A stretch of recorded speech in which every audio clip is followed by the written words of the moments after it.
Assalamualaikum warahmatullahi taala wabarakatuh. Hari ini bersama saya Ustaz Ahmad Rujahan Zakaria. Hari ini kita akan belajar pendidikan Islam dalam tajuk dakwah Nabi Muhammad sallallahu alaihi wasallam.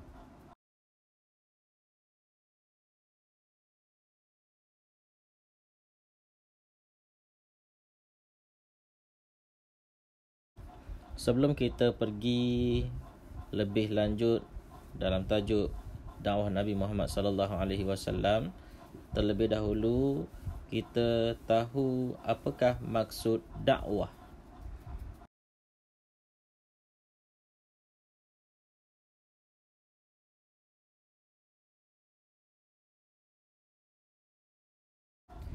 Jom kita baca sama-sama.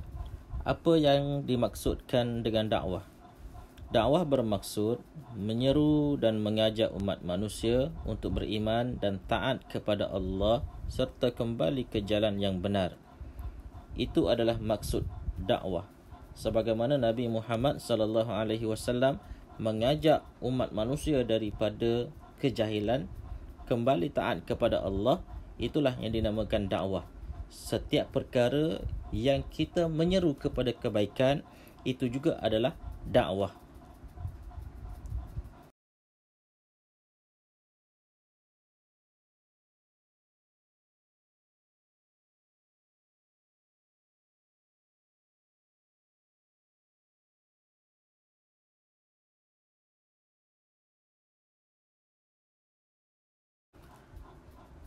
Nabi Muhammad sallallahu alaihi wasallam berdakwah di Mekah secara sulit selama 3 tahun. Baginda berdakwah kepada kaum kerabat yang rapat dengannya terlebih dahulu. Setelah itu barulah diperintahkan oleh Allah Subhanahu wa taala agar berdakwah secara terang-terangan.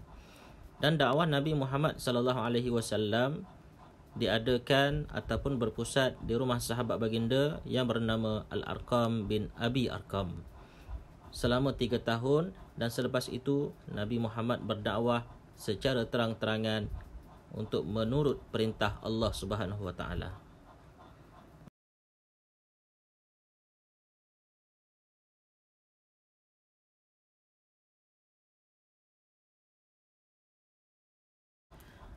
Tahukah anda Nabi Muhammad sallallahu alaihi wasallam berdakwah dengan pelbagai cara?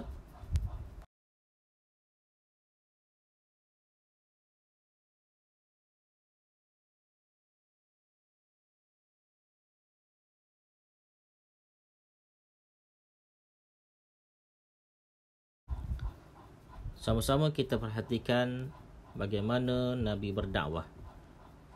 Yang pertama, Nabi berdakwah secara lisan.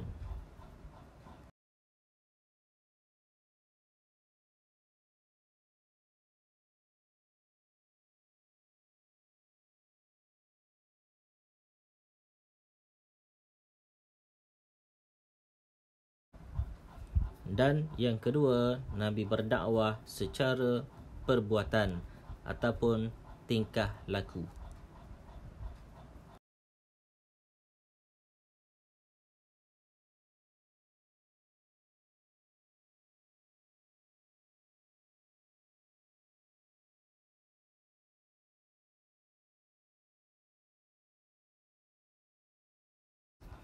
Dakwah Nabi secara lisan yang pertama dengan cara menasihati, iaitu Nabi menasihati sahabat-sahabat ataupun kaum kerabat ataupun orang-orang yang paling hampir dengan baginda untuk menerima ajaran Islam dengan nasihat yang baik.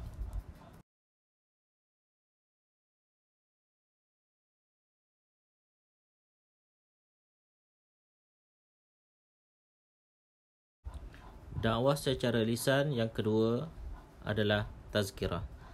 Tazkirah Nabi Muhammad sallallahu alaihi wasallam, iaitu Nabi menyampaikan tazkirah ataupun ucapan dalam majlis untuk menasihati ataupun untuk memperingati kaumnya ataupun sahabat-sahabatnya ataupun keluarganya untuk menerima dakwah baginda dan taat kepada Allah Subhanahu wa taala.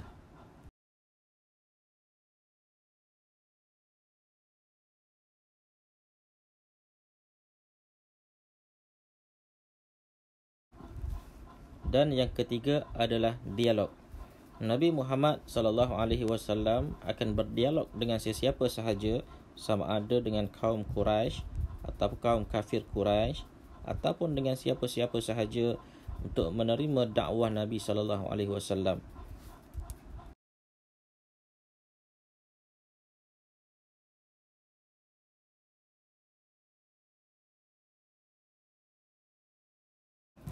Yang keempat, bercerita.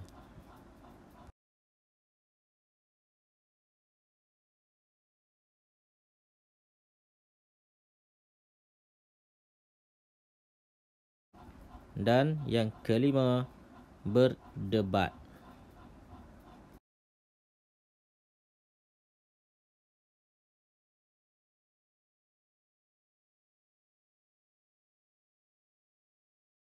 Seterusnya, dakwah secara perbuatan, iaitu baginda Nabi sallallahu alaihi wasallam selain melakukan dakwah secara lisan, baginda juga berdakwah secara perbuatan, iaitu dengan tingkah laku.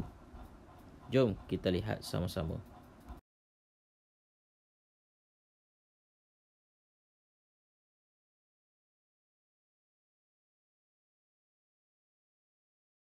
Yang pertama adalah ziarah, iaitu Nabi Muhammad selalu menziarahi sahabat-sahabat dan juga kaum kerabatnya.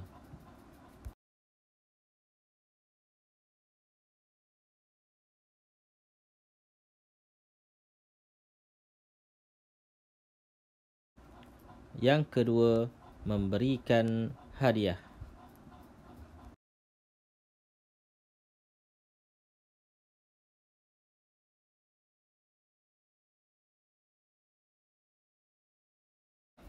Yang ketiga, Nabi Muhammad mengutuskan surat, iaitu mengutuskan surat kepada raja-raja ataupun kepada pembesar-pembesar kafir kaum Quraisy untuk mengajak ataupun menyeru mereka kembali taat dan patuh kepada Allah Subhanahu wa taala.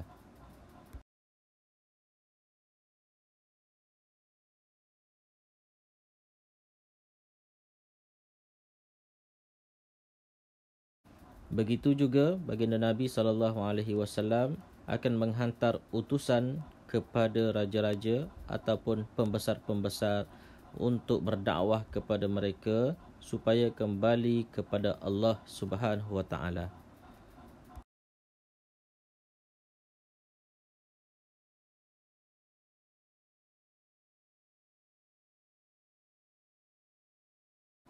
Dan yang terakhir, baginda Nabi sallallahu alaihi wasallam berakhlak mulia.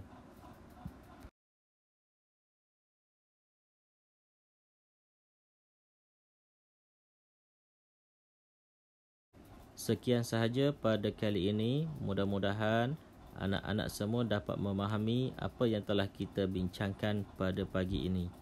Sekian, terima kasih. Assalamualaikum warahmatullahi taala wabarakatuh.